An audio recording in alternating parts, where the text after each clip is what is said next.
All right, so for example 4 of the JCC axis check, we're gonna talk about what to do if a patient gives you multiple equal points. So we're going to start at 180 as our axis for the correcting cylinder, and we'll flip the JCC here. So we'll say to the patient, is option 1 clearer or option 2, or are they about the same?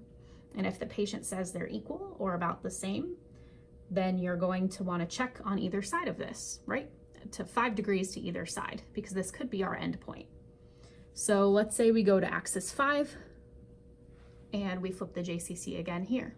So we say, which one is clearer, number 1 or 2, or are they about the same? And let's say the patient again thinks they look about the same. So now we have 2 equal responses. Well, what do we do in this situation? Let's continue to check 5 degrees to either side of these equal responses. We want to find the end of this range of equality. So we're going to continue in the same direction in 5 degree steps. So let's go to axis 10 and flip again. So we'll say, is option 1 clearer here, or 2, or are they still equal? And now let's say the patient says option 1 is clearer. So now they want the red dot pointing clockwise. And so we found a reversal point.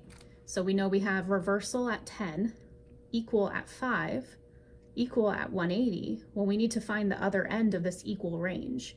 So we need to check at 175 to see what happens here. So let's flip at 175. Does number 1 look clearer or 2? And let's say the patient chooses option 2. Perfect. Now we found a reversal on either side of these equal points. And the way we end this and pick which axis to put in front of the patient is to pick the midpoint of the equal points. So we said our equals were at 180 and 5. So we're going to leave the patient at around axis 2 or 3, halfway in between the equal points. And then we'll move on to the power check.